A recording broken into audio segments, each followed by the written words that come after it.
Donald Trump says the US should change its policy on Syria's Golan Heights, which is occupied by Israel. That's been condemned around the world, but Israel's prime minister is celebrating. So what's behind Trump's move, and what are the implications? This is Inside Story.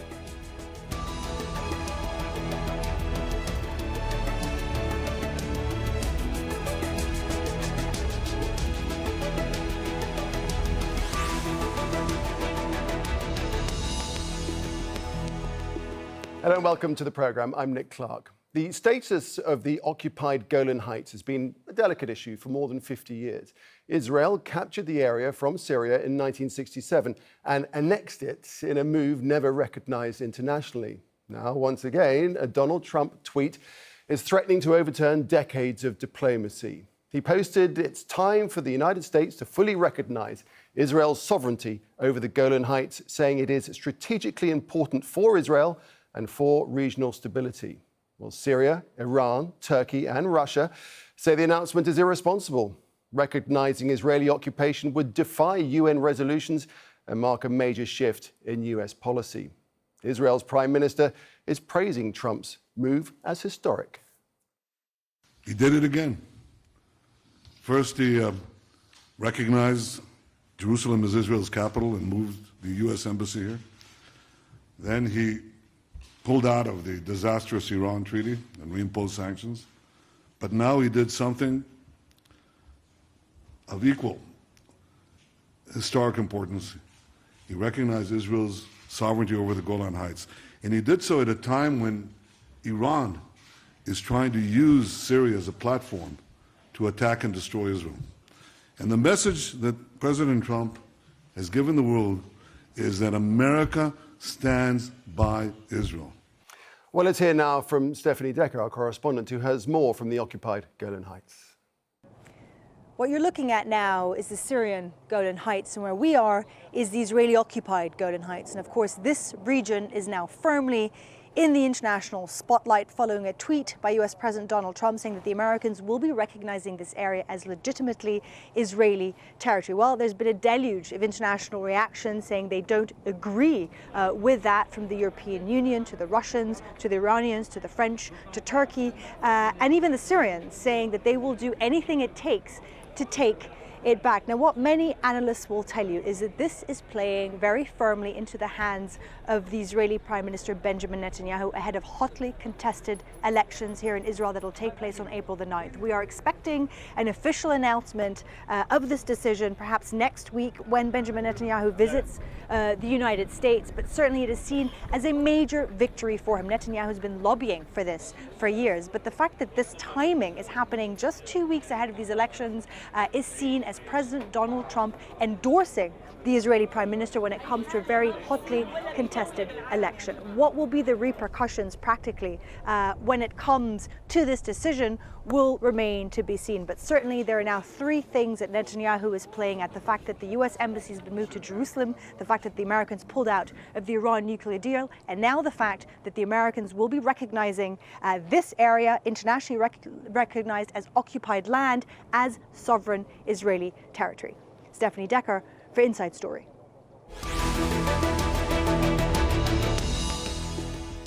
We're going to try and dig into some of those repercussions. Let's bring in our guests. Joining us, first of all, from West Jerusalem is Mitchell Barak, CEO of Keevoon Global Research, and he was an advisor to former Israeli President Shimon.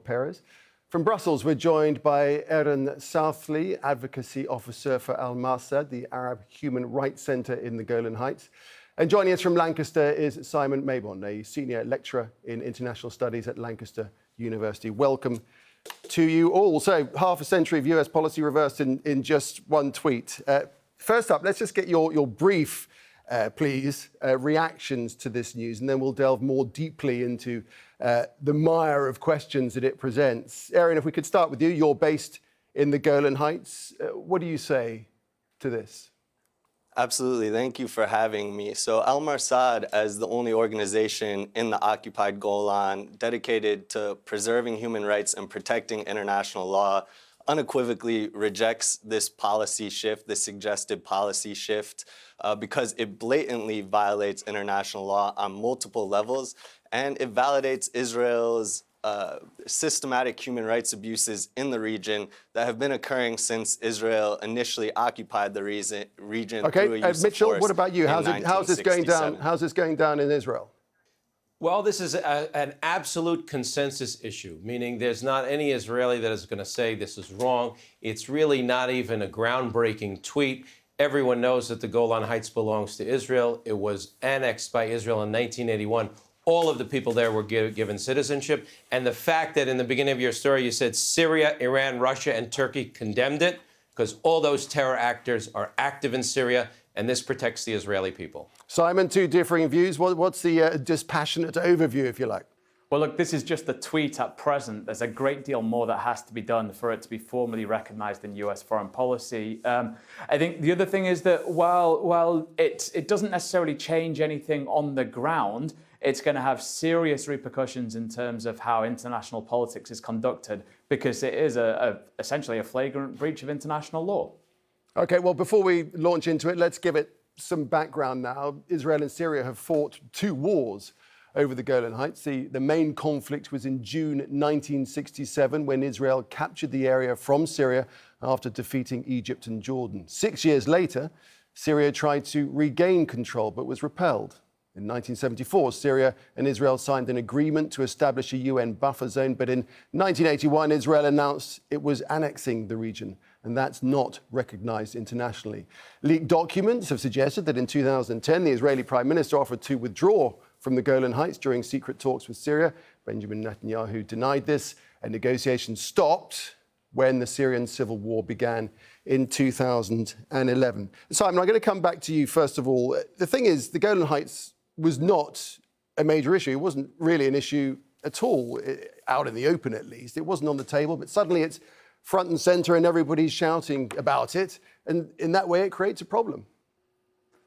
Yeah, it does. I think there are two issues at play here. One is that it's deeply symbolic. The fact that it was annexed, it was occupied, and now the change of language is deeply symbolic. But the second point is that it's strategically incredibly important. And that gets at the real sort of changing security dynamics in the region. We know that Israel has long had a real sense of fear with regard to its neighborhood. Numerous foreign ministers have said that Israel lives in a bad, tough neighborhood.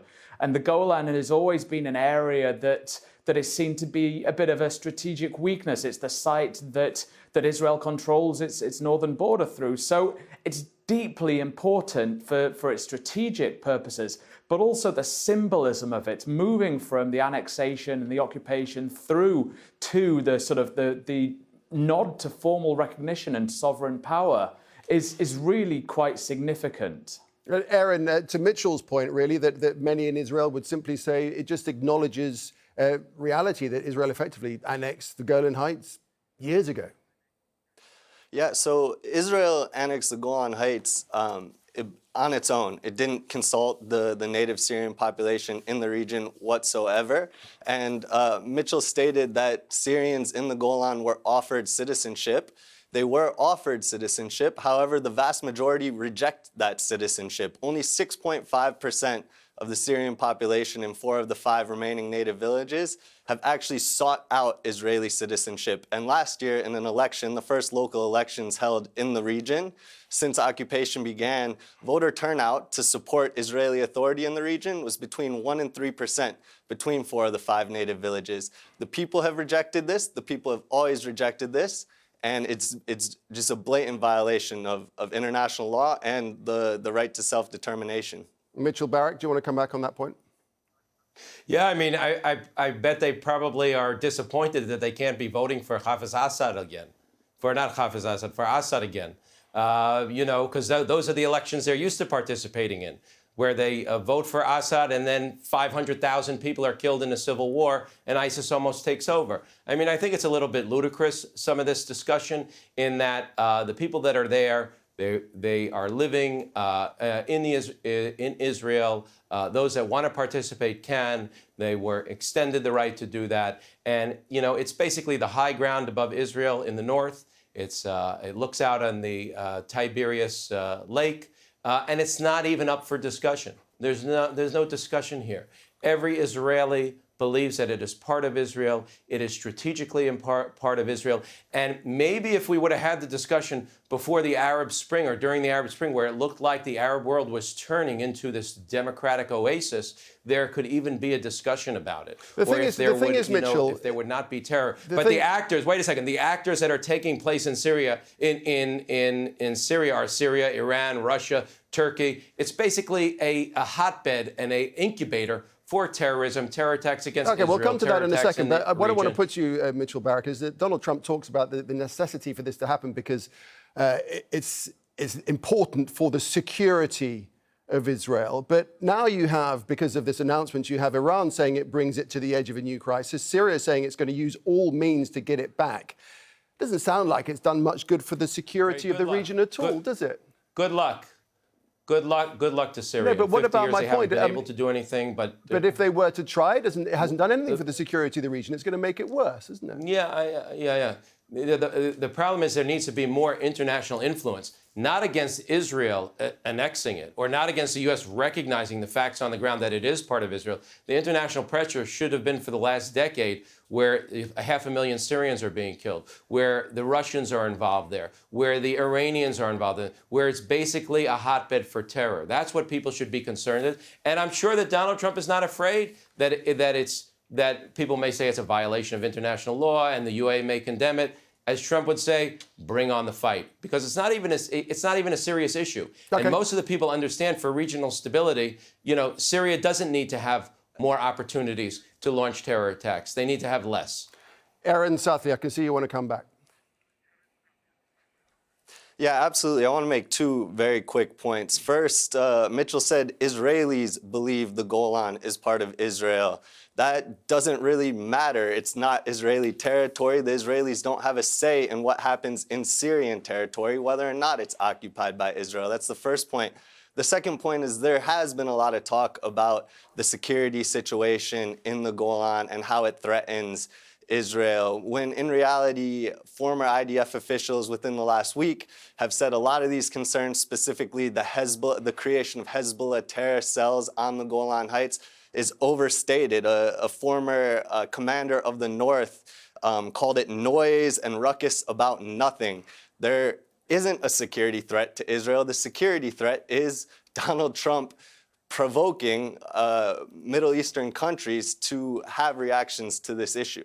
Okay, Simon Mabon, do you think, is Donald Trump's tweet, is it the action of somebody who does not understand the sensitivities of the region, or somehow is it more calculated tactically? Perhaps a bit of both, to be honest. I think we know that he's got his grand plan for peace between Israel and the Palestinians and the Arab world more broadly. We know that he wants to unite the Israelis and the Gulf Arab states against Iran. And this is perhaps another step in that greater strategic vision. But obviously it comes at a cost, and that cost is the people of the Golan Heights. And I must just point out that over the past 20 years or so, Benjamin Netanyahu has engaged in secret diplomatic talks with the Syrians, and so have other Israeli leaders. And the issue of the Golan Heights has come up time and time again, where it's been suggested and discussed about the Golan going back to Syria. So that, I think, tells you a great deal about the Israeli public's view of this. Yes, of course, there are many who view it as an integral part of the Israeli state, but there are others, including Mr. Netanyahu, who at times have said, sure, we're willing to give this up in order to get a more peaceful neighborhood. So I think that it's quite a contested issue, and I'm sure we'll get onto the concept of sovereignty later on, but there's a whole host of issues that have been raised up just from this one tweet proclaiming that the Golan is now Israeli sovereign territory. Okay, we are going to come on to sovereignty in a minute. I just want to talk about the business of the Israeli election that's coming up, that Donald Trump has perhaps given a leg up to Netanyahu in the coming elections. Mitchell, to what degree will this help Netanyahu? It's going to help him tremendously. It's not one leg up, it's two legs up. I mean, this is tremendously helpful for Netanyahu because again, in the Israeli mind, it cements the fact that he has an unbelievable, excellent relationship with Donald Trump and with the U.S. administration, and they're talking from the same talking points. They're on the same page. And he brought up those, as we said in the beginning of the program, those three things: moving the embassy to Jerusalem, which again was going to be the most disaster in the region. It's going to cause violence and everything. U.S. moved the embassy. It's worked out fine. The second one was canceling the agreement with the Iranians, was the biggest threat to Israel, what Netanyahu has been talking about for the last decade. Trump now did it. And now the Golan Heights. So he's now, a few weeks before the election, able to show the Israeli voter is not only does he has the best relationship with the U.S. president of any leader in the whole world, but he's taking on or helping the Likud agenda, or the right of center Netanyahu government agenda, for things that no one ever dreamed possible. Certainly not in one administration, and certainly not with massive concessions in order to get those things. So the mood in Israel will be very good, and I think we will see a movement back towards Netanyahu, because a lot of people will say in Israel, people are voting on geopolitics and on defense and security, and this fits perfectly in. Right, Aaron. So how does it make concerns. you feel based on the Golan Heights and knowing the people who live there? And how would they feel indeed about their geography, their region being used as a pawn in an election? You know, it really is being used as a political tool. And these people's rights are being used as a pawn. The thing that really isn't being covered in the media, Simon touched on it briefly, and in the violations of international law, is that Israel systematically discriminates and oppresses native Syrians in the Golan, and they have for over 50 years. This comes in land and building rights. This comes in hijacking agricultural industries in the region, over 34 illegal settlements, over 167 illegal settlement businesses that manipulate Syrians' natural resources in the region. This is all validated through this tweet, and it's simply Trump trying to show support for his friend, and in doing so, playing with the lives of about 27,000 native Syrians. Mitchell, Simon talked of sovereignty, and that's something we must come on to because time is rattling on in this show. No one denies that the Golan is Syrian in name or that Israel acquired it during a war. So it is a dangerous precedent, is it not, to go against the founding principle of the UN Charter that the acquisition of territory by war is wholly inadmissible, and this is what has happened here.